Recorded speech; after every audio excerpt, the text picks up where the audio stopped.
El día que mi hija intentó venderme como esclava, agarré la cadena de oro de su bautizo e hice lo que ninguna madre debería hacer. Apreté hasta que cayó morada al suelo. Fui arrestada. Me llamaron monstruo, pero nadie sabía que dentro de esa casa yo no era madre. Yo era rehén. Hola, mis queridos, mis amores. Qué bueno que vinieron a hacerme compañía aquí hoy.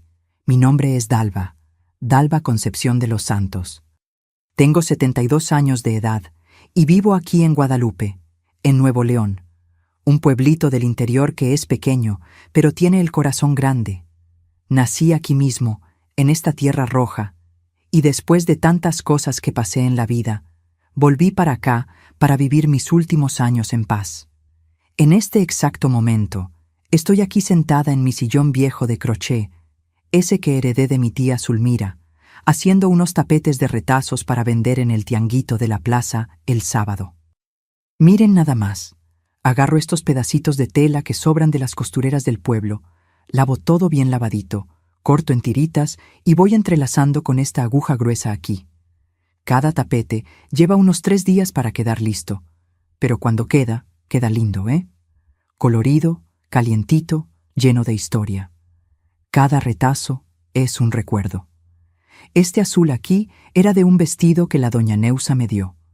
Este rojo era de un mantel viejo que encontré en el tianguis. Yo aprendí a hacer tapetes con mi mamá cuando era chiquitita. Allá por mis 9, 10 años, no teníamos dinero para comprar nada nuevo. Entonces mi mamá decía, Dalva, hija, nosotros transformamos lo que tenemos en cosa bonita, para no olvidar que hasta del resto nace belleza. Y miren, mi hija, esa frase me sostuvo por muchos años, principalmente en los peores. Hoy en día, vendo estos tapetes por un precio muy accesible en el tianguis, junto con las bolsitas de cajeta casera que hago de vez en cuando. Es una lanita extra que ayuda con la pensión, ¿saben? Y me mantiene ocupada, que es lo más importante. Porque mente vacía, mi amor, es taller del diablo. Entonces me quedo aquí con mi aguja, mi radio prendido en la estación ranchera, tocando unas norteñas, y voy conversando con Dios y pidiendo fuerza para cada día. Y antes de empezar a contar mi historia de verdad, quisiera hacerles un pedido especial a ustedes que me están viendo ahora. ¿Está bien? Cuéntenme aquí en los comentarios de qué pueblito me están viendo. ¿Monterrey, Ciudad de México, Guadalajara, o será que hay gente de fuera de México también? Y díganme, ¿qué horas son allá donde están? ¿Están tomando el desayuno? ¿Acabaron de comer o ya es de noche y están acostaditos en la cama antes de dormir? Me encanta saber de dónde son y cuándo se toman un tiempito del día para oír a esta abuelita aquí. Cada comentario que leo me llena el corazón de alegría, de verdad. Entonces, no se les olvide, cuéntenme de dónde son y qué hora me están viendo. ¿Sí, mi bien? Vamos a crear una cadena de cariño aquí. Y ya de una vez aprovechen y denle clic a ese botoncito aquí abajo para suscribirse al canal Memorias de las Abuelas. Activen la campanita de las notificaciones para no perderse ningún video nuevo y dejen ese like, que eso ayuda muchísimo a esta abuelita aquí a seguir contando estas historias para ustedes. Es rapidito, pero hace una diferencia enorme. Ahora respiren hondo, mis amores, porque la historia que voy a contar hoy no es fácil, no es bonita. Es sobre el día que casi maté a mi propia hija. Es sobre el día que apreté una cadena de oro en su cuello hasta que cayó morada al suelo. Es sobre el día que fui arrestada y todo mundo me llamó monstruo. Pero es también sobre el día que decidí que mi vida valía más que el amor ciego de madre. Entonces, tomen mi mano, vengan conmigo y vamos a empezar allá desde el principio, cuando todo todavía era inocente y yo todavía creía que el amor de madre podía curar cualquier cosa. Yo nací aquí en Guadalupe mismo, en el año de 1953, en una casita de madera bien humilde allá en el barrio que llamaban Colonia de los Ferrocarrileros, porque la mayoría de los hombres trabajaba en la estación del tren. Mi papá se llamaba Evaristo. Evaristo Lino de los Santos, un hombre alto, de hombros anchos, con esas manos enormes de quien cargaba peso toda la vida. Él era maquinista. Trabajaba en el tren que hacía la línea entre Guadalupe y Saltillo. Mi mamá era la Lindaura Machado de los Santos. Una morenita linda, toda chiquitita, pero con una fuerza que daba miedo. Ella lavaba ropa para afuera, cosía, hacía cajeta para vender, hacía de todo para ayudar con los gastos de la casa. Éramos 5 hermanos. Yo era la de en medio. Estaba Baldomiro, que era el mayor, después venía Noemía, luego yo, después Arlindo y por último Zuleika, la chiquita. Vivíamos todos apretaditos en esa casita de 3 piezas. Un cuarto para mis papás, un cuarto para nosotros 5 hijos y la cocina con sala, todo junto. El baño era allá afuera, una casita de tabla en el fondo del patio. No teníamos agua entubada dentro de casa, no. Traíamos agua de la llave que había en la esquina, con cubetas. Y para bañarnos, calentábamos agua en la estufa de leña y la echábamos en una tina grande de aluminio. Era una vida dura, pero era buena, ¿saben? No teníamos nada, pero teníamos todo. Mi papá llegaba de viaje del tren, cansado, sucio de carbón, pero siempre traía alguna cosita, un pedazo de piloncillo, una bolsita de palomitas. Una vez trajo una muñequita de trapo para mí que una señora había hecho y le había dado. Yo guardé esa muñeca por años, dormía abrazada con ella todas las noches. Mi mamá era rigurosa, pero cariñosa. Ella decía: «Dalva, tú vas a aprender a hacer de todo, porque mujer que no sabe arreglársela sola queda en manos del hombre toda la vida». Y ella me enseñó a lavar, planchar, cocinar, coser, hacer jabón, hacer dulce. A los 9 años, yo ya sabía hacer unos frijoles charros que eran una belleza. Los juegos nuestros eran sencillos. Jugábamos a las escondidillas en el monte que había atrás de las casas, a brincar la cuerda, a hacer comidita de mentiras con lodo y hojas.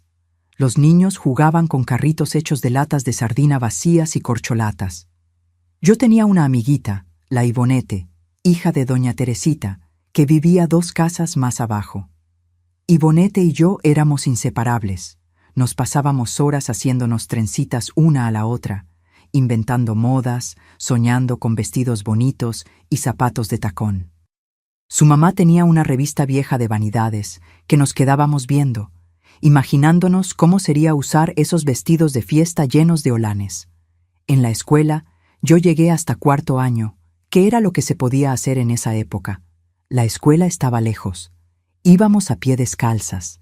Llevábamos una lonchera con frijoles y un pedazo de bolillo cuando había. La maestra era doña Hortensia, una señora muy brava que nos pegaba en la mano con regla cuando nos equivocábamos en las tablas. Pero me gustaba estudiar. Me gustaba leer esas cartillas, copiar las letras en el cuaderno. Soñaba con algún día ser maestra también. Pero luego la vida me mostró que sueño de pobre dura poco. A los 12 años ya tenía que ayudar a mi mamá lavando ropa para otros. Nos levantábamos a las 5 de la mañana, prendíamos el fuego en la estufa, calentábamos agua y nos quedábamos ahí tallando ropa en el lavadero hasta que las manos quedaban todas agrietadas. Me acuerdo del olor del jabón de ceniza, ese jabón que mi mamá hacía con sebo y ceniza de leña. Me acuerdo del sol caliente pegando en nuestras espaldas mientras tendíamos las sábanas en el tendedero. Me acuerdo de mi mamá cantando unas rancheras bajito mientras retorcía la ropa y yo me quedaba mirándola pensando: un día quiero ser fuerte así. Los domingos, cuando se podía, íbamos a misa en la parroquia de Nuestra Señora de Guadalupe. Me encantaba la misa, no tanto por el rezo, pero porque después había tianguito en la plaza y nos quedábamos viendo los puestos, comiendo un taquito cuando sobraban las monedas.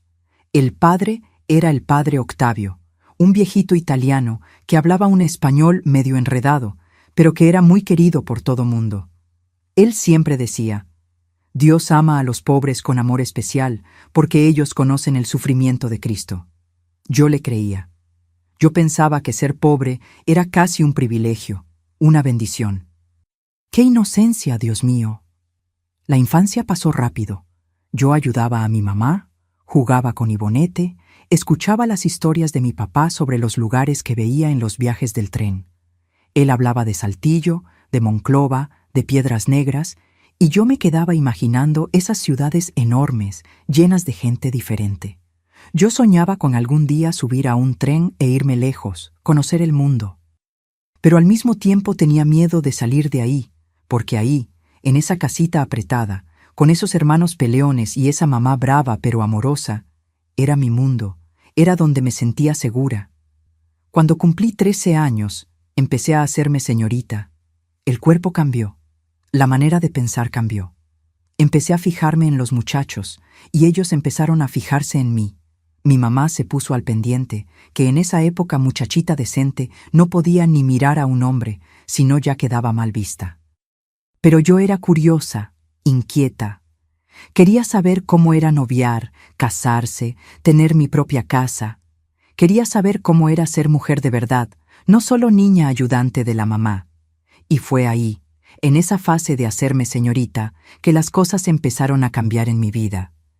Pero eso, mis queridos, lo voy a contar con calma, porque esa parte merece atención. De los 13 a los 17 años vivía esa fase de soñar despierta, ¿saben? Ayudaba a mi mamá en la casa, lavaba ropa para otros, pero dentro de mí había unas ganas enormes de vivir cosas diferentes. Yo era bonita, eso el espejo y los muchachos me decían. Cabello negro largo que mi mamá trenzaba todos los domingos, ojos oscuros, cuerpo que se había hecho cuerpo de mujer antes de tiempo. Con 15 años conocí a Odair Silveira, un muchacho de 19 años que trabajaba de ayudante en una carpintería. Él era alto, moreno, tenía ese modo medio tímido, pero firme al mismo tiempo. Nos conocimos en la fiesta de San Antonio en la iglesia. Él me sacó a bailar un norteño y listo, quedé toda derretida. A mi mamá no le gustó mucho cuando se enteró. Dijo que él era muy pobre, que me iba a hacer pasar necesidad. Pero mi papá dio permiso para el noviazgo, siempre y cuando fuera todo como debe ser. Yo en la puerta de la casa, él del otro lado de la cerca, siempre con mi mamá o Noemía vigilando. Odair era gentil conmigo. Traía flores del campo, me decía mi negrita. Decía que se iba a casar conmigo en cuanto juntara dinero para comprar un pedacito de tierra. Yo le creía. Yo bordaba mi ajuar de a poquito, soñando con el día que iba a usar esas sábanas matrimoniales, esas toallas con mi inicial. Soñaba con una casita nuestra, con hijos corriendo en el patio, con una vida sencilla, pero feliz. A los 17 años, Odair pidió mi mano en matrimonio a mi papá. Fue una plática rápida ahí en la sala, mi papá sentado en la mecedora, Odair parado con el sombrero en la mano. Don Evaristo, quiero casarme con Dalva. Tengo trabajo fijo, tengo respeto por ella y prometo cuidar bien de su hija. Mi papá lo miró, le dio una fumada al cigarro de hoja y dijo: entonces cásate, pero cásate bien en la iglesia con fiesta. Mi hija no es para que se la lleven a escondidas. Y fue así que 3 meses después, en diciembre de 1970, me casé. Acababa de cumplir 18 años. La boda fue sencilla, pero fue bonita. Mi mamá cosió mi vestido con una tela blanca barata que doña Teresita consiguió en la tienda. Usé una corona de flores naturales que Ibonete hizo para mí. La ceremonia fue en la parroquia de Nuestra Señora de Guadalupe, con el padre Octavio bendiciendo, y después hubo una comida en la casa de mis papás con carne asada, arroz a la mexicana, ensalada de papa y pastel de chocolate que mi mamá hizo. Fue un día lindo. Me sentía la mujer más feliz del mundo. Fuimos a vivir en una casita rentada cerca de la carpintería donde Odair trabajaba. Era pequeña, solo 2 piezas y una cocina, pero era nuestra. Yo limpiaba todo con tanto cariño, ponía flores en latas en el marco de la ventana, cocinaba para él con todo el amor del mundo. Los primeros meses fueron buenos. Él llegaba del trabajo, yo servía la cena, platicábamos sobre el día, sobre los planes. Él quería juntar dinero para comprar una tierrita y sembrar. Yo quería tener hijos luego. Soñábamos juntos. Pero despacito, las cosas empezaron a cambiar. Odair empezó a tomar. Al principio era solo un vasito de tequila después de la comida del domingo, cosa normal de hombre trabajador. Pero se fue volviendo 2 vasos, 3, una botella, y cuando tomaba, se ponía diferente. Callado, con la cara cerrada, refunfuñando. Empezó a quejarse de la comida. «Esta carne está dura, Dalva. ¿Qué diablos de sazón es ese? No sabes hacer nada bien. Yo trataba de mejorar, le ponía más empeño, pero nunca estaba bien. A los 6 meses de casada, vino la primera violencia. Habíamos discutido porque el dinero no había alcanzado para pagar la renta y comprar todo en el mercado. Él había estado tomando toda la tarde con los amigos y cuando llegó a casa venía endemoniado. «Gastas mucho, Dalva. Te la pasas comprando tonterías». Yo traté de explicarle que no había comprado nada de más, solo los frijoles, el arroz, la carne. Él no quiso oír. Me empujó con tanta fuerza que caí sentada al suelo. Me quedé ahí mirándolo sin creerlo. Él se quedó parado, pareciendo arrepentido, pero no pidió disculpas. Solo volteó y se fue a dormir. Yo lloré toda la noche. Pensé en volver a la casa de mi mamá. Pero qué vergüenza, Dios mío. Me casé hace 6 meses y ya voy a volver. Todo el mundo iba a hablar. Miren, Dalva no supo aguantar al marido. Decidí quedarme. Pensé que era cosa del alcohol que iba a pasar, pero no pasó. Las peleas se volvieron más frecuentes. Él me insultaba de tonta, de inútil, de holgazana. Decía que no servía para nada, que la casa siempre estaba sucia, aunque yo tallara el piso de rodillas todos los santos días. Que la comida era mala, que yo era fea. Cada palabra era una cachetada a mi autoestima. Quedé embarazada a los 19 años. Cuando le conté, pensé que se iba a poner feliz, que iba a cambiar. Él dio una sonrisita torcida y dijo: «Espero que sea hombre, mujer, solo da gastos». El embarazo fue difícil. Tenía náuseas horribles, el cuerpo me dolía y él no ayudaba en nada. Seguía tomando, llegando tarde, tratándome mal. Una vez llegó borracho y me jaló del brazo con tanta fuerza que quedó morado por semanas. Estaba embarazada de 7 meses, bien panzona, y él me trataba como si yo fuera basura. En agosto de 1972 nació Jessica, mi hija, mi única hija. Cuando vi esa carita chiquita, esos ojitos cerrados, el cabello negrito mojado, sentí un amor tan grande que daba miedo. Me prometí a mí misma y a ella que le iba a dar todo lo bueno, que la iba a proteger de todo, que ella iba a tener una vida mejor que la mía. Le puse de nombre Jessica porque lo había oído en una telenovela y me pareció lindo, moderno. Y el día del bautizo, compré con el dinero que había guardado escondido de Odair una cadenita de oro. No era oro caro, era oro sencillo, pero era oro. Se la puse en el cuello y le dije bajito mientras el padre echaba el agua bendita: «Que este oro te proteja, mi hija, que Dios te libre de todo mal». Era una cadena gruesa, fuerte, con un crucifijito pequeño. Yo pensaba que eso la iba a blindar. ¿Quién iba a decir que muchos años después esa misma cadena iba a ser el arma que usaría para salvarme? Los años que siguieron fueron años de sobrevivencia, mis queridos. Odair empeoró. El alcohol se apoderó de él completamente. Perdió el trabajo en la carpintería por faltar mucho, por llegar borracho. Consiguió unas chambitas aquí y allá, pero el dinero siempre era poco, siempre faltaba. Y cuando faltaba dinero, sobraba rabia. Rabia que él desquitaba conmigo. Yo trabajaba lavando ropa para afuera de nuevo, igual que hacía cuando muchacha en la casa de mi mamá. Agarraba bultos enormes de ropa de las familias más ricas de Guadalupe. Lavaba todo en el lavadero. Planchaba con plancha de carbón, almidonaba, doblaba bien doblado. Jessica se quedaba ahí conmigo, chiquitita, jugando en el suelo con muñequita de trapo, mientras yo tallaba, retorcía, enjuagaba. El dinero que ganaba era el que pagaba la renta, la comida, los pañales de ella. Pero Odair agarraba parte, agarraba para tomar. Las marcas en mi cuerpo eran constantes. Moretones en los brazos, en los hombros, en la espalda. Una vez, él me dio un empujón tan fuerte que me pegué con la cabeza en la esquina de la mesa y se abrió un cortazo que sangró mucho. Tuve que ir al centro de salud a que me pusieran puntadas. La enfermera me miró con esa mirada de quien sabe, pero no preguntó nada, y yo no hablé. Qué vergüenza iba a pasar, Dios mío, de contar que mi marido me pegaba. En ese tiempo, esas cosas se quedaban dentro de casa. La ropa sucia se lava en casa. Jessica crecía viendo todo eso. Tenía 3, 4 años y ya sabía esconderse cuando el papá llegaba borracho. Corría al rincón, se quedaba calladita, mirando con esos ojos enormes, llenos de miedo. Yo trataba de protegerla, la metía al cuarto, cerraba la puerta, pero ella oía los gritos, me oía llorar, oía las cosas rompiéndose. Una niña no debía crecer así. ¿Pero qué podía hacer? No tenía a dónde ir. Mi mamá había muerto cuando Jessica tenía 2 años.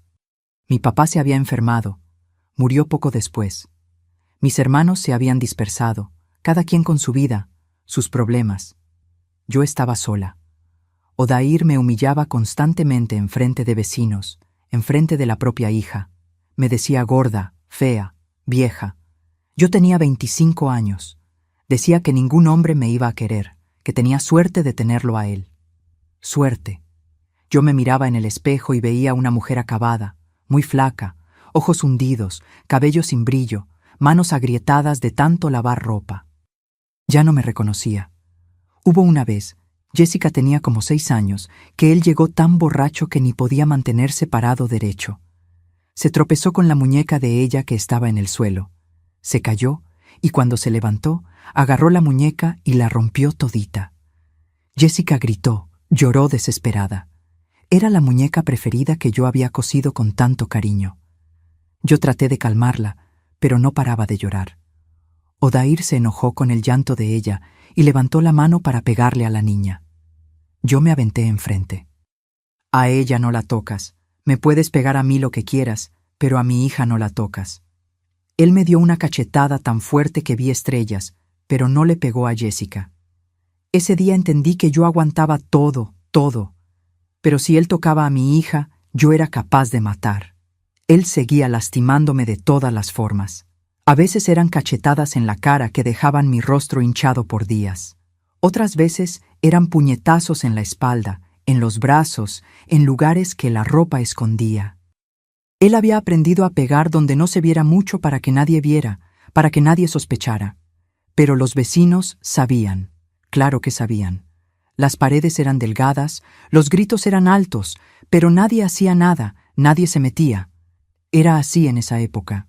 Yo vivía con miedo, miedo de que llegara, miedo de lo que iba a hacer, miedo de lo que iba a decir. Andaba de puntitas dentro de mi propia casa, tratando de no hacer ruido, tratando de no irritarlo, tratando de sobrevivir un día más. Jessica también vivía con miedo. Era una niña muy callada, muy asustada. No jugaba como las otras niñas, no se reía fuerte. Vivía a la defensiva, siempre alerta, siempre esperando lo peor. Los años pasaron así, yo y Jessica sobreviviendo, esperando a que él saliera para poder respirar aliviadas. Ella creció en un ambiente lleno de tensión, de miedo, de violencia. Yo trataba de compensar siendo cariñosa con ella, dando amor, atención. Pero ¿cómo explicarle a una niña que eso no era normal? ¿Que papá no era para ser así? Ella pensaba que toda la familia era de ese modo. Ella pensaba que era normal que pegaran, que era normal vivir con miedo, que era normal que la mamá llorara escondida en el baño. Me acuerdo de una noche específica. Jessica tenía 8 años. Odair había llegado particularmente violento. Rompió prácticamente todo lo que había en la cocina. Platos, vasos, ollas, todo volando por la sala.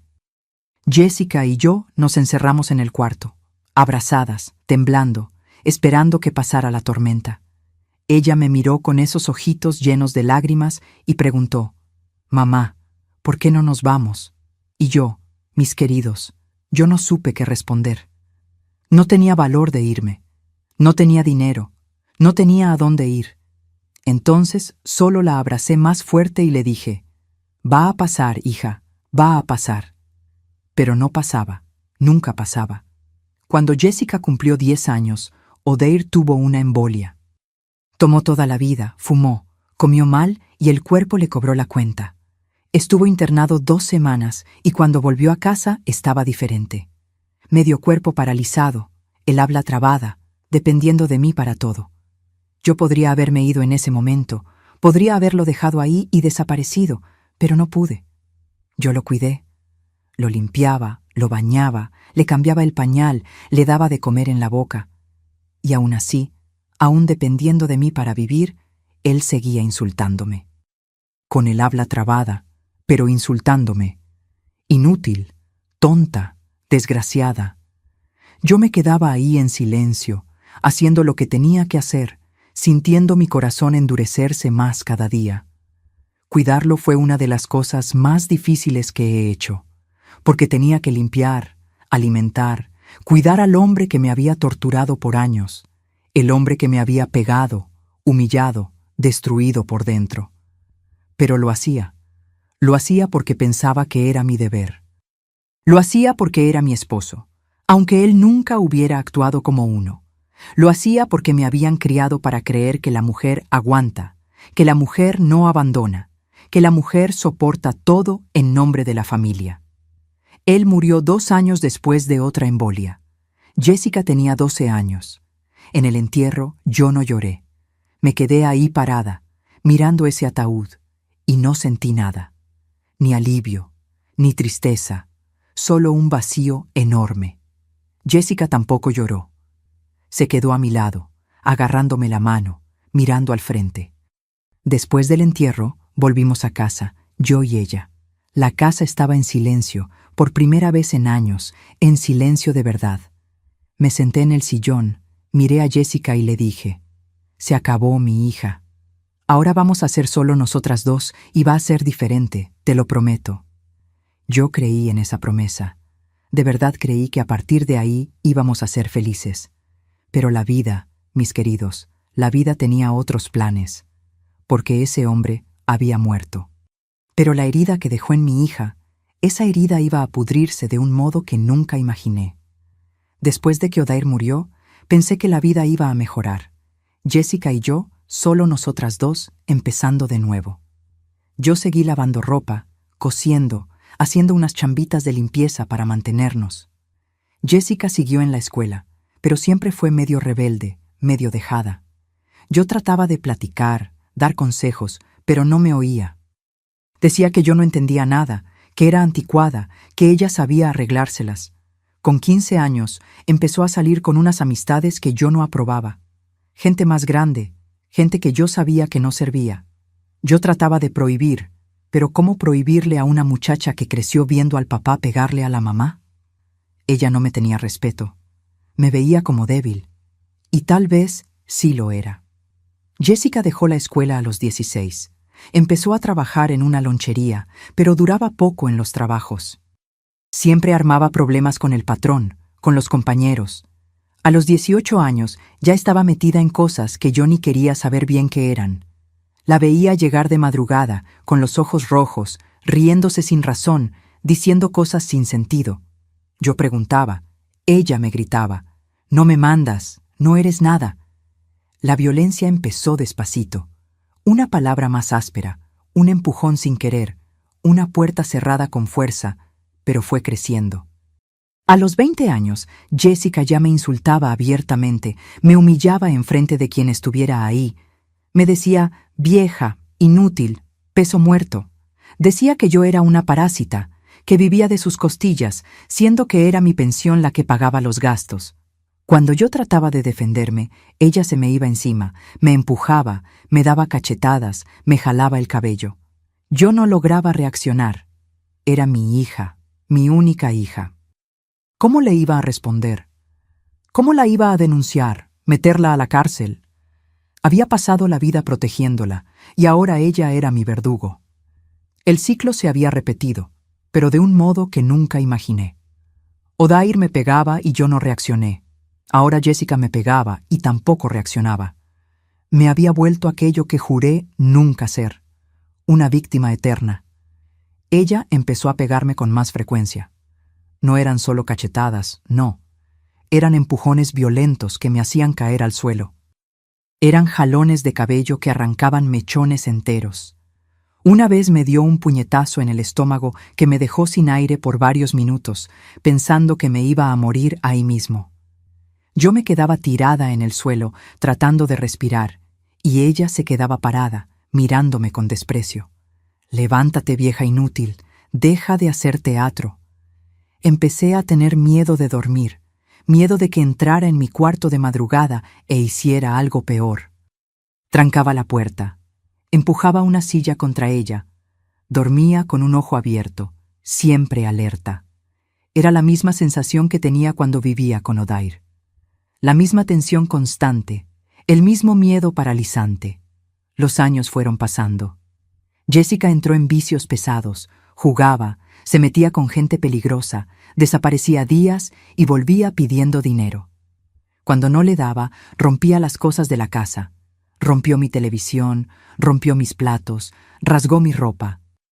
Yo iba juntando los pedazos literal y figuradamente, esperando que ella mejorara. Pero solo empeoraba. Ella empezó a robarme también. Agarraba mi dinero escondido. Agarraba cualquier cosa de valor que yo tuviera. Yo escondía las cosas, pero ella siempre las encontraba. Era como vivir con un ladrón dentro de casa, pero peor, porque era mi propia hija. Los vecinos sabían lo que estaba pasando. La oían insultándome, oían los ruidos de las cosas rompiéndose, me veían con marcas moradas en la cara, pero nadie hacía nada. Así como nadie hizo nada cuando Odair me pegaba. Violencia doméstica, sea de esposo o de hijo, es un asunto en el que nadie se quiere meter. Doña Cleusa, que vivía en la casa de al lado, una vez me paró en la calle y me dijo: «Doña Dalva, usted necesita hacer algo con Jessica. Lo que ella le hace no está bien». Yo solo bajé la cabeza y le dije: «Es una etapa, doña Cleusa, va a pasar». Pero yo sabía que no era etapa. Yo sabía que era mucho peor que eso. Hubo un día, ella tenía 26 años y yo 58, que llegó a casa tan alterada que ni parecía persona. Los ojos vidriosos, sudando frío, temblando. Había perdido mucho dinero en el juego, muchísimo. Le debía a gente peligrosa. Empezó a revolver la casa, buscando dinero, joyas, cualquier cosa que pudiera vender. Encontró unas argollas viejas que eran de mi mamá, que eran todo lo que tenía de recuerdo de ella. «Voy a vender esto», dijo, agarrando las argollas en la mano. Yo traté de impedirlo. «Jessica, no, por el amor de Dios, eso era de tu abuela, es lo único que tengo de ella». Ella me miró con esa mirada fría, vacía y dijo: «¿Y qué? ¿Crees que me importa?». Yo traté de quitarle las argollas, pero ella me dio un empujón tan fuerte que caí al suelo, pegándome la espalda con fuerza. El dolor fue tanto que pensé que había roto algo. «Cállate, vieja, no sirves para nada, solo me estorbas. Deberías haberte muerto junto con ese borracho de mi papá». Me quedé ahí tirada en el suelo, viendo a mi hija salir con las argollas de mi mamá. Y lloré. Lloré de una manera que no lloraba desde hacía años. Me di cuenta de que había perdido a mi hija, que ya no era mía. Ella era un monstruo que yo misma había criado sin querer al mostrarle que era normal ser víctima, que era normal aceptar violencia, que era normal anularse. Jessica había aprendido que quien pega siempre gana, que quien grita más fuerte siempre consigue lo que quiere. Y yo había sido la maestra de esa lección horrible. Empecé a vivir en un estado constante de terror. Despertaba con miedo, dormía con miedo, pasaba el día entero con miedo. Miedo de lo que iba a hacer, de lo que iba a decir, de cómo me iba a lastimar. Escondía dinero en lugares cada vez más difíciles, escondía documentos, escondía todo lo que tenía valor, pero ella siempre encontraba. Revolvía la casa entera, rompía todo hasta encontrar. Usaba blusa de manga larga, hasta en el calor insoportable del verano para esconder los moretones. Usaba maquillaje para cubrir las marcas en la cara. Le mentía al doctor diciendo que me había caído de las escaleras, que me había pegado con la puerta del armario, que solo eran descuidos de vieja. Pero el doctor sabía. Yo veía en sus ojos que él sabía, pero tampoco hacía nada. Solo me recetaba pomada para hematomas y me decía que tuviera cuidado. Jessica empezó a amenazarme de muerte. Cuando estaba muy alterada, muy nerviosa, gritaba: «Un día te voy a matar, vieja. Voy a acabar contigo. Te voy a tirar en un río y nadie te va ni a buscar». Yo le creía. De verdad creía que era capaz, y no sabía qué hacer, a dónde correr, quién me iba a ayudar. Pensé en irme, agarrar mis cosas y desaparecer. Pero, ¿a dónde? No tenía a nadie. A mis hermanos no los veía desde hacía décadas. No tenía amigos, no tenía dinero suficiente para rentar otro lugar. Y aunque tuviera, Jessica me iba a encontrar. Siempre me encontraba. Y entonces llegó ese día, ese martes que cambió todo. Era febrero. Hacía un calor insoportable. Jessica llevaba 3 días desaparecida. Cuando volvió, estaba nerviosa, agitada, hablando por teléfono todo el tiempo. Yo fui a hacer un café en la cocina, tratando de estar lejos de ella, tratando de no llamar la atención, pero la oí platicando con alguien en la sala. La puerta estaba entreabierta. Me acerqué despacito y escuché. «Mira, dinero no tengo ahorita, pero tengo una solución», decía por teléfono, la voz baja pero firme. «Tengo una vieja aquí en la casa. Tiene 72 años, pero todavía está fuerte, ¿sabes? Aguanta trabajo pesado. Sirve para limpiar pisos, lavar baños, cocinar, todas esas cosas. Y si ustedes la quieren usar de otras formas allá en los cuartos de atrás, problema de ustedes. Yo no quiero ni saber. Ella ya no tiene a nadie en el mundo. Nadie la va a extrañar. Yo firmo cualquier papel que necesiten. Solo quiero mi deuda saldada. ¿Sale?» Mis queridos, mis amores, no tengo palabras para describir lo que sentí en ese momento. Mi corazón se detuvo, mi respiración se detuvo, mi cuerpo entero se congeló.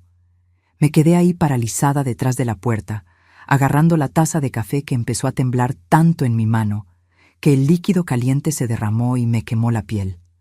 Pero ni sentía la quemadura. Solo podía oír esas palabras resonando en mi cabeza. Tengo una vieja aquí. Usar de otras formas. Nadie la va a extrañar. Mi propia hija. La hija que cargué 9 meses en el vientre. La hija que nació de mí, que mamó de mi pecho, que mecí en los brazos noches y noches cuando lloraba de cólico. La hija que protegí poniendo mi propio cuerpo como escudo. La hija por quien hubiera dado mi vida sin pestañear. Esa misma hija me estaba vendiendo. Me estaba vendiendo como si yo fuera un animal, como si yo fuera una cosa, para un lugar que yo ni quería imaginar qué hacían con mujeres viejas. Ella siguió hablando por teléfono. «Mañana tempranito la llevo. Le voy a decir que es un asilo. Es media tonta, va a creer». Se rió, Dios mío, como si fuera la cosa más chistosa del mundo. Sí, no va a dar lata, no. Y si da, ustedes hacen lo que quieran. Yo no quiero saber». Colgó el teléfono. La oí levantarse del sillón. Rápidamente me alejé de la puerta y volví a la cocina, las piernas temblorosas, el corazón disparado. Ella pasó por mi lado sin ni mirarme a la cara y se fue a su cuarto. Oí la puerta cerrarse de un portazo. Me quedé ahí parada en medio de la cocina, agarrándome del fregadero para no caer. Todo mi cuerpo temblaba. Traté de respirar, pero parecía que no había aire suficiente. Traté de pensar, pero mi mente estaba en blanco. Solo podía repetir, «Me va a vender, mi hija me va a vender». No dormí esa noche, no pude. Me quedé sentada en la cama, de espaldas a la puerta, mirando a la nada, pensando, ¿será que merezco esto? ¿Será que fui una mamá tan mala que crié a una persona capaz de hacer esto? ¿O será que la maldad de Odair pasó a ella, la contaminó desde pequeña y ya no tiene remedio? Recé como nunca había rezado en la vida. Dios, ayúdame, muéstrame qué hacer, dame una salida, dame valor. Pero Dios se quedó en silencio, solo silencio. Y fue en ese silencio, en esa madrugada de desesperación absoluta, que tomé una decisión. No iba a dejar que pasara. No iba a ser vendida como un animal. No iba a pasar mis últimos años de vida siendo torturada, usada, abusada por desconocidos por culpa de la deuda de mi hija. Había sobrevivido a Odair. Había aguantado años de violencia de él. Lo había cuidado cuando se enfermó, aún después de todo lo que me hizo. E iba a sobrevivir a Jessica también. Aunque para eso tuviera que hacer lo impensable, aunque para eso tuviera que defenderme de la única forma que me quedaba.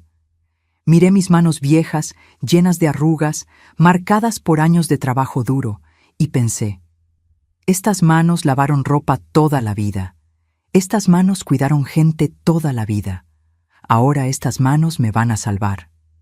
Temprano en la mañana, desperté con el ruido de la puerta. Ni había dormido bien, solo había cabeceado sentada en la cama, todavía vestida, todavía temblando. Jessica entró a mi cuarto sin tocar, ya arreglada, con una maleta pequeña en la mano. Su cara estaba diferente.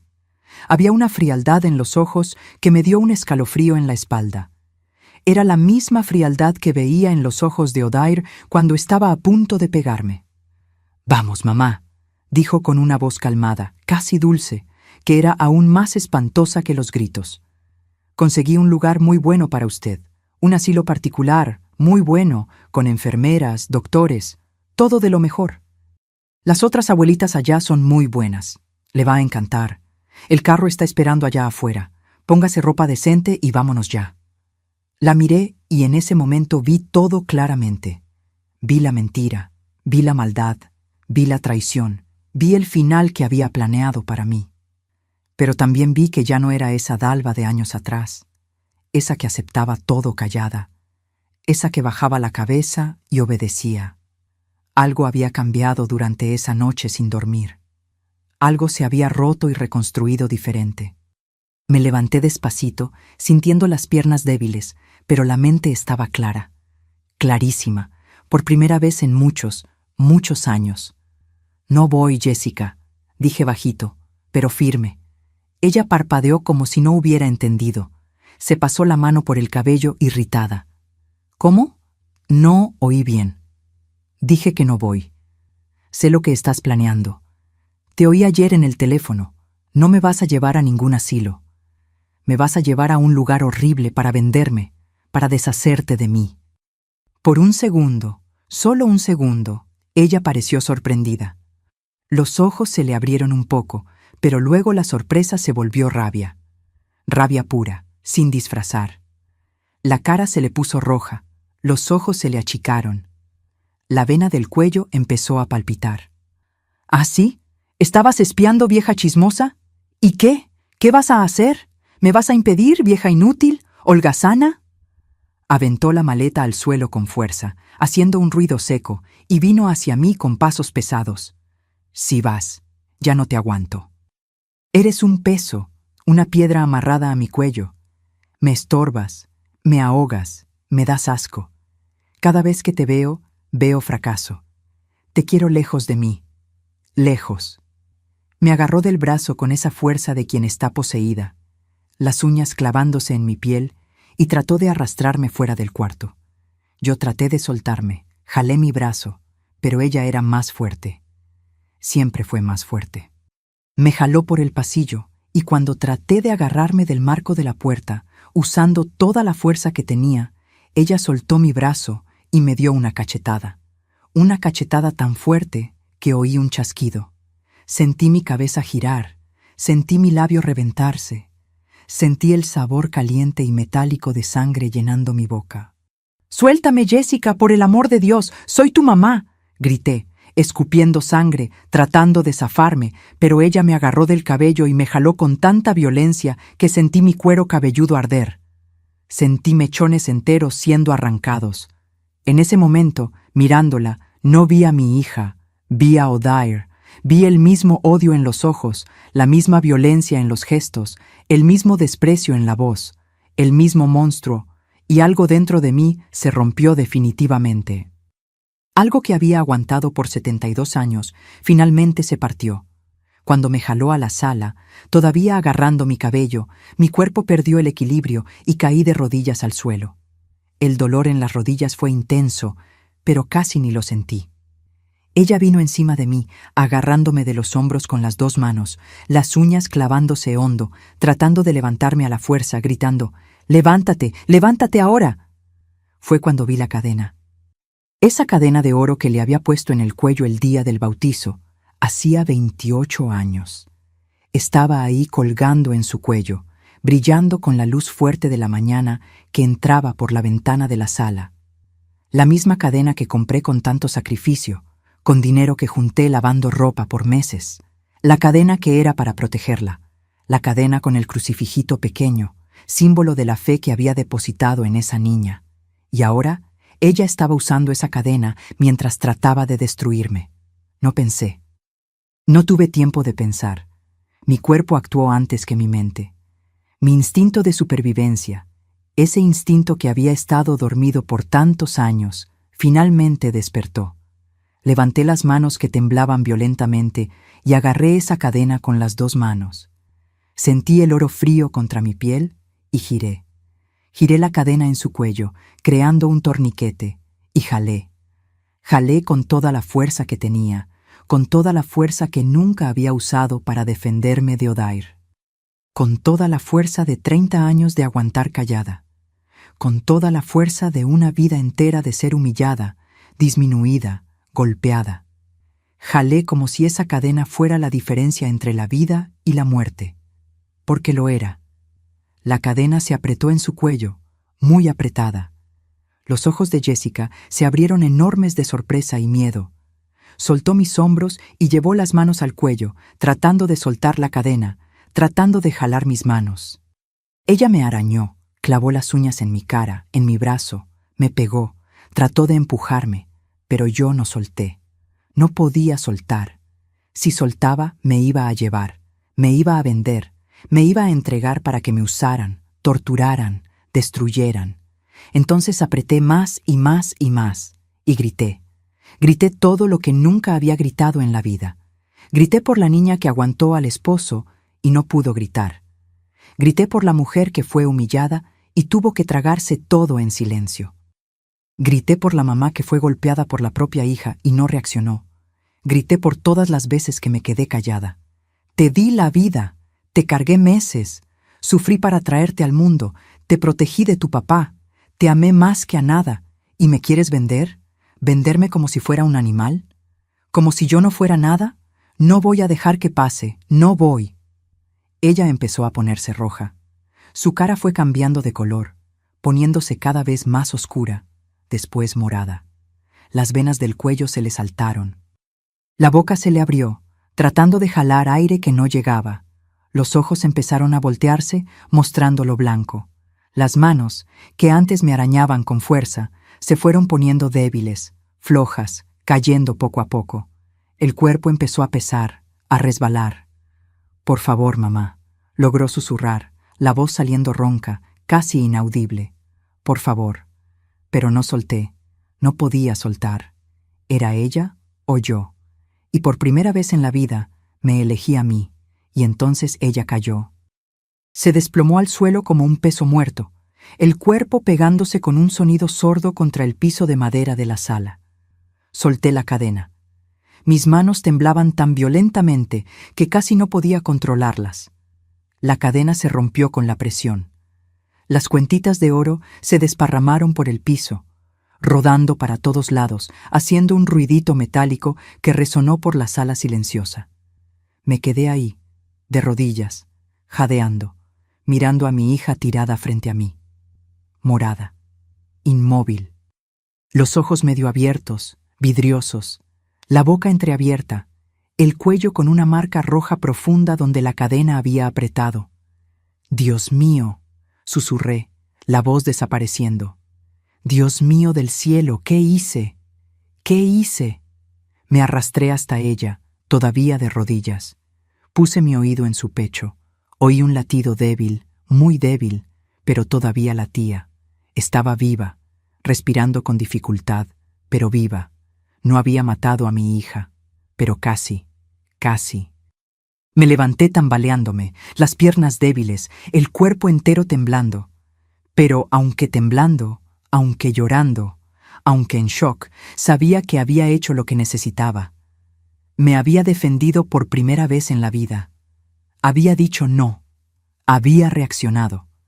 Había luchado por mi propia vida, por mi dignidad, por mi supervivencia. Corrí al teléfono en la cocina, casi cayéndome en el camino. Marqué el 911, con las manos temblando tanto que me equivoqué 2 veces antes de lograrlo.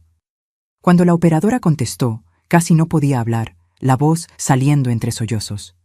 Yo lastimé a mi hija. Ella estaba tratando de llevarme a la fuerza, tratando de venderme. Me defendí, no quería, pero tuve que... Por el amor de Dios, manden a alguien, manden rápido. Está respirando, pero está morada. Yo no sé qué hacer.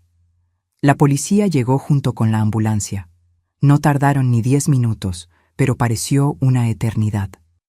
Me quedé ahí sentada en el suelo, al lado de Jessica, mirándola, llorando, repitiendo bajito: perdóname, perdóname, pero no podía ir, no podía dejar que pasara. Los paramédicos entraron corriendo, me apartaron, empezaron a atender a Jessica, le pusieron oxígeno, checaron los signos vitales, la pusieron en una camilla. ¿Va a sobrevivir?, le pregunté a uno de ellos, la voz fallándome. Él me miró serio. Vamos a hacer lo posible, señora, pero está grave. Y se la llevaron. Los policías me abordaron. Señora, va a tener que venir con nosotros a la comandancia. Asentí. Claro, lo sabía. Intento de homicidio, dijeron mientras me ponían las esposas. Las esposas eran frías, apretadas, me lastimaban las muñecas, pero no me quejé. Me pusieron en la patrulla, me llevaron a la comandancia, me llevaron al piso frío y duro de una celda sucia, donde pasé la noche entera sin dormir, pensando que me iba a morir ahí, pensando que había perdido todo. Mi hija, mi libertad, mi dignidad. Pero al día siguiente, todo cambió. La puerta de la comandancia se abrió con un chirrido metálico. Entró un hombre bien vestido, de traje oscuro impecable, cabello gris peinado con gel, lentes de armazón dorado, emanando autoridad y dinero. Venía acompañado de 2 abogados, también de traje, cargando portafolios de piel.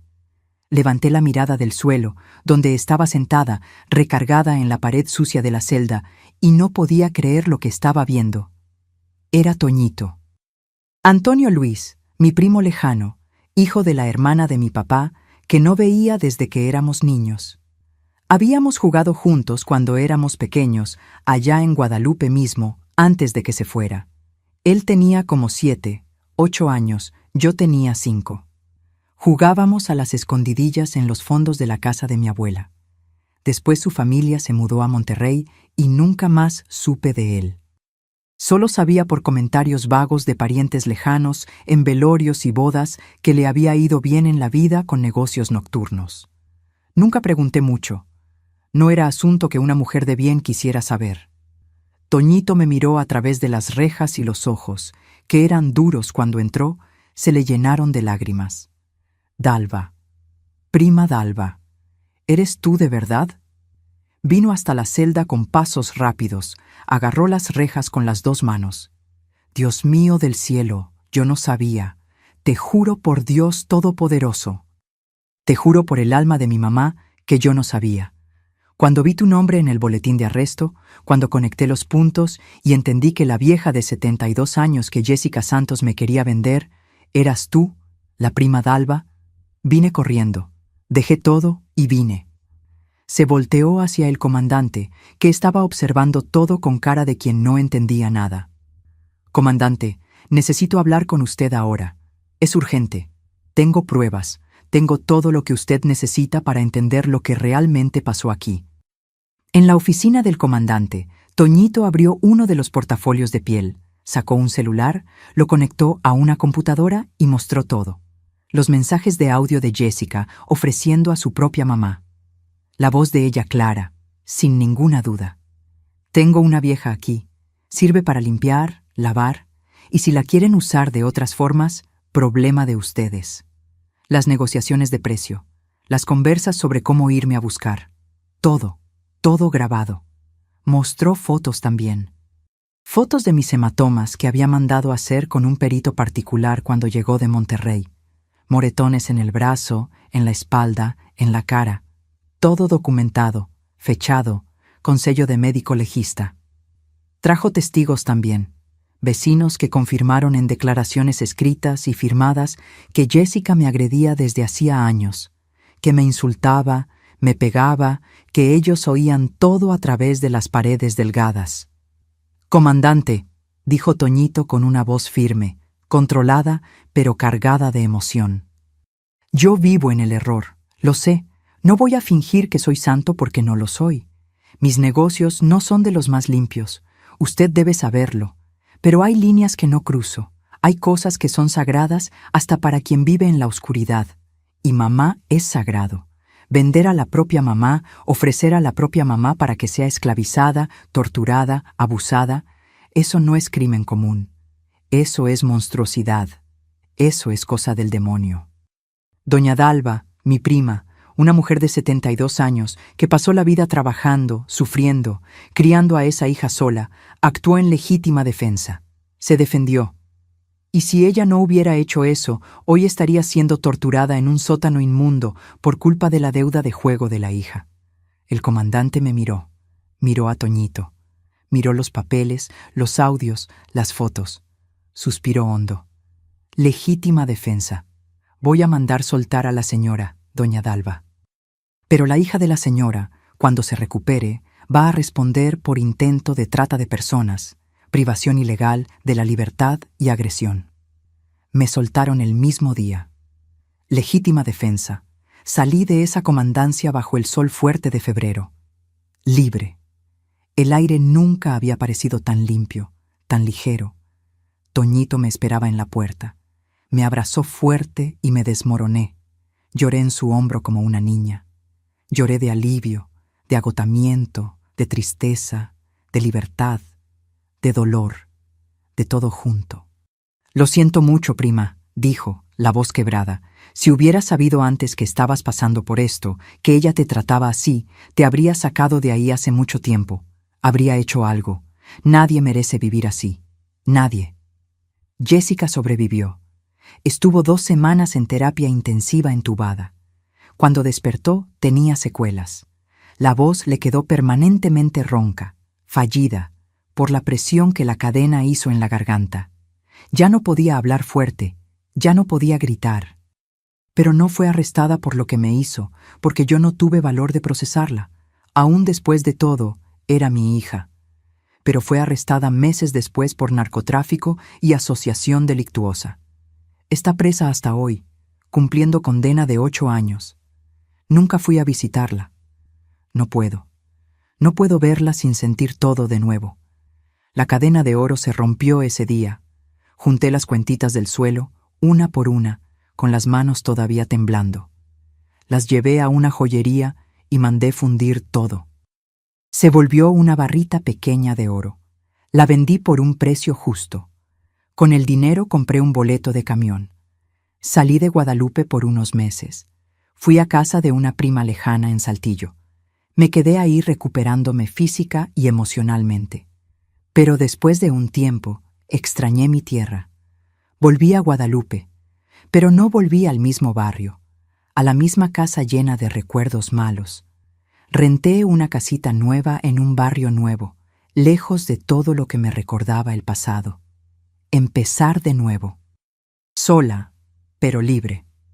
Hoy, mis queridos, vivo aquí en Guadalupe mismo, pero en un barrio diferente de ese donde pasé tantos años de sufrimiento.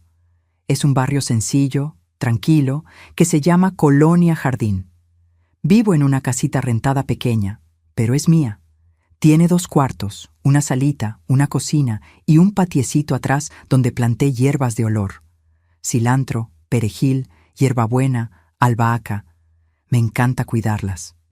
Todas las mañanas despierto, tomo mi cafecito negro con un pedazo de pan casero y voy a regar mis hierbitas. El olor de la tierra mojada, de las hojitas verdes, me calma de un modo que ni sé explicar. Vivo de mi pensión. No es mucho, pero alcanza para lo básico. Y completo con los tapetes de retazos que hago y vendo en el tianguito de la plaza los sábados. También hago bolsitas de cajeta casera que a la gente le encanta. Trabajo tranquila, a mi ritmo, sin presión, sin miedo, sin nadie gritándome, sin nadie insultándome, sin nadie levantándome la mano. No se imaginan la paz que es vivir así. La paz de despertar en la mañana y no tener miedo. La paz de dormir toda la noche sin sobresaltos. La paz de simplemente existir sin terror. No tengo hijos cerca. Jessica está presa, y aunque no estuviera, no sé si podría tenerla en mi vida de nuevo. Duele demasiado. La herida todavía está abierta, todavía sangra cuando recuerdo, pero tengo vecinos muy buenos. Doña Clotilde, que vive en la casa de al lado, viene a tomar cafecito conmigo cada final de tarde. Nos sentamos ahí en la banca debajo del árbol de mango que hay en mi patio y nos quedamos platicando de todo y nada.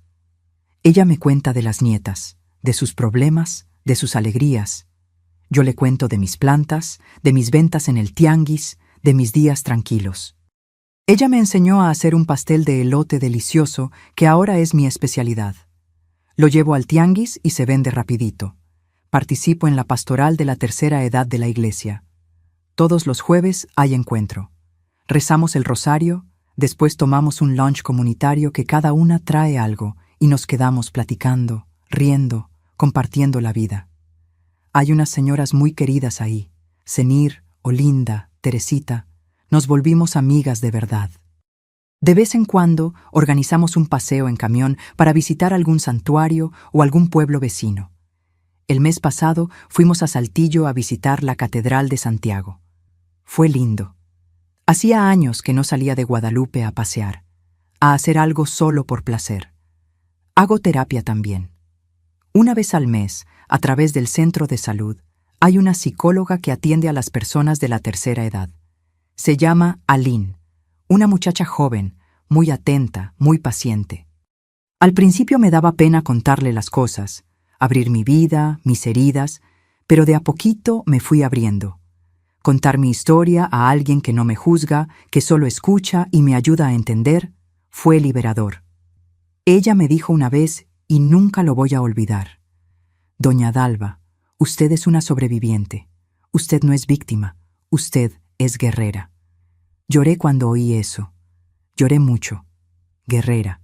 Nunca me había pensado así. Siempre me vi como débil, como cobarde, pero ella me ayudó a ver diferente. Mi rutina es sencilla, pero es mía. Despierto temprano, cuido la casa, hago mis cositas de artesanía, voy a misa los domingos, platico con las amigas, veo mis programas en la tele por la noche. Me gusta mucho ver esos programas de recetas, de artesanía, esos programas de remodelación de casas. Me inspiro, anoto ideas y me duermo temprano, porque ya no tengo edad para andar despierta hasta tarde. Pero el sueño, el sueño es rico ahora.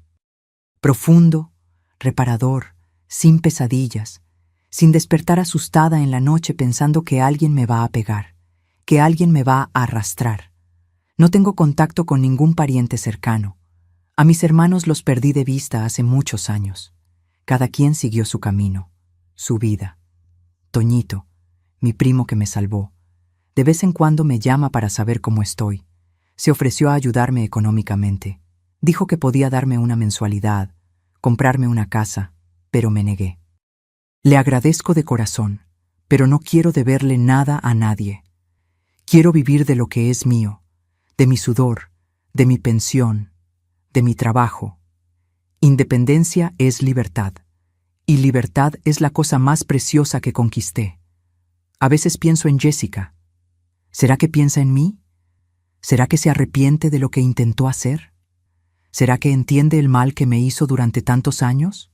No lo sé, y tal vez nunca lo voy a saber. Tal vez cuando salga de la cárcel dentro de unos años me busque, o tal vez no. Pero aprendí a hacer las paces con eso. Aprendí que hay cosas en la vida que no vamos a tener respuesta, no vamos a tener un cierre perfecto. Y está bien. La vida continúa. Yo continúo. Me veo en el espejo hoy y veo una mujer diferente de la que era hace 2 años. Veo cabello completamente blanco, arrugas profundas alrededor de los ojos y de la boca, manos marcadas por el tiempo y por el trabajo. Pero veo también ojos que brillan de nuevo. Veo una sonrisa que volvió a aparecer. Veo dignidad. Veo paz. Y eso, mis queridos, eso no tiene precio. Eso nadie puede comprar, nadie puede robar. conquisté mi paz, conquisté mi lugarcito en el mundo, conquisté mi libertad, y nadie nunca más me va a quitar eso. Mis queridos, mis amores, si llegaron hasta aquí, hasta el finalito de mi historia, les quiero agradecer de corazón, porque oír lo que pasé no es fácil, no es cómodo, no es bonito, pero cuento no para que sientan lástima de mí, no. Cuento porque hay mucha gente por ahí viviendo lo que yo viví.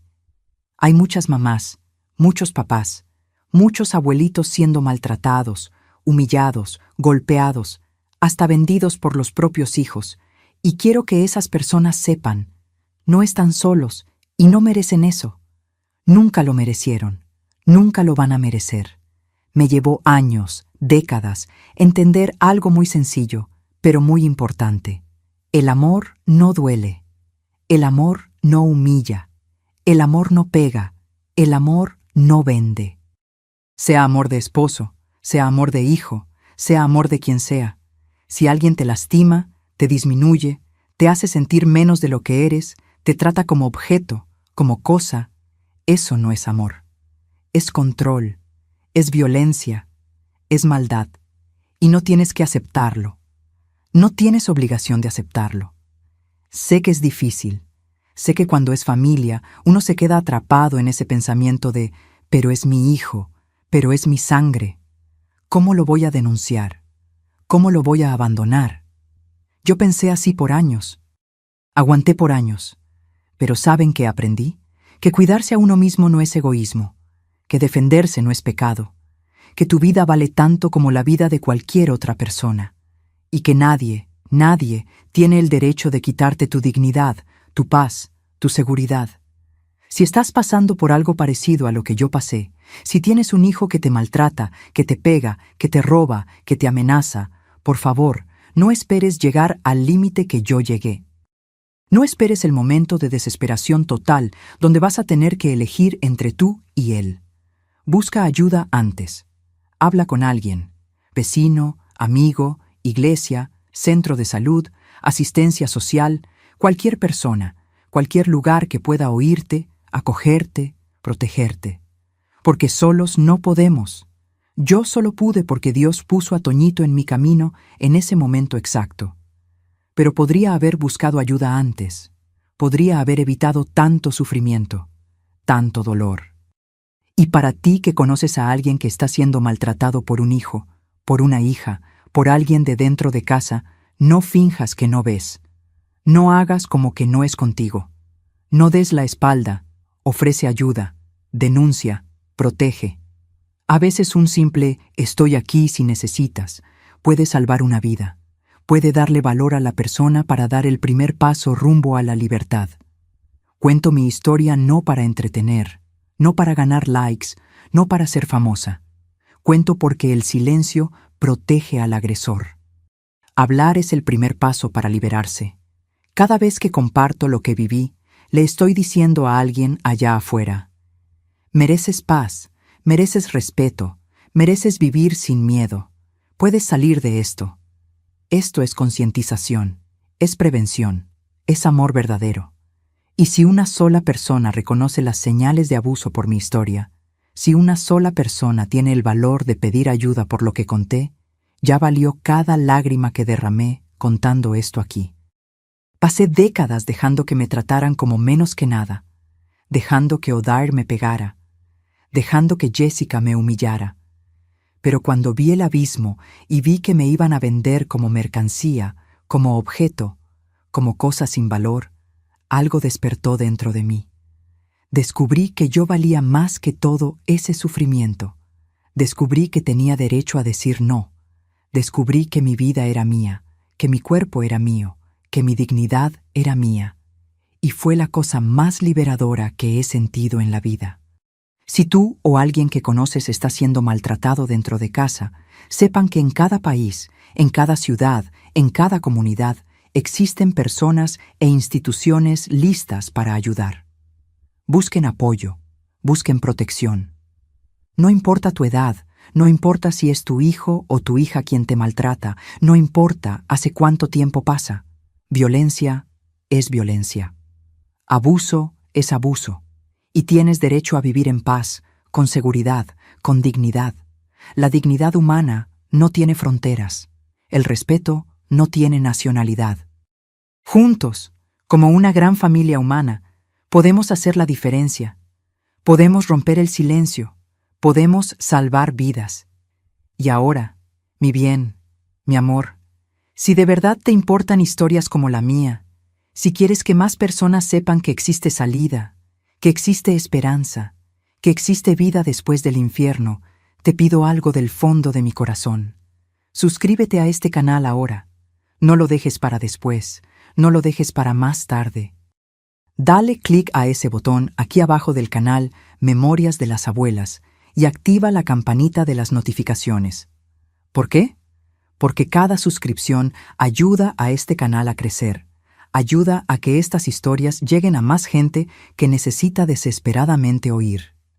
Tal vez llegue a una abuelita que está siendo golpeada por el nieto, a un abuelito que está siendo robado por la hija, a una mamá que está siendo maltratada por el hijo adulto. Y cuando esa persona oiga mi historia, va a entender que sí hay salida, que sí puede reaccionar, que sí merece vivir en paz. Entonces dale clic. ¿Sí, mi amor? Dale clic ahora. No esperes ni un minuto más. Cada suscripción es una vida que puede ser salvada. Y déjame un comentario aquí abajo con la palabra paz. Solo la palabra paz. Solo quien vio hasta aquí, hasta el finalito, va a entender el significado. Escribe paz en los comentarios para que yo sepa que estás conmigo en esta cadena de amor, de concientización, de esperanza. Hazlo ahora. No se te olvide. Que Dios bendiga a cada uno de ustedes. Que Dios los proteja a ustedes y a sus familias. Gracias por oírme con tanto cariño.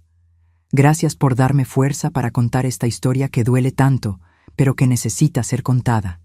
Y recuerden siempre, ustedes son guerreros. Ustedes son sobrevivientes. Ustedes son fuertes y ustedes merecen paz, merecen amor, merecen dignidad. Nunca lo olviden. Un beso en el corazón de cada uno. Hasta la próxima historia. Quédense con Dios.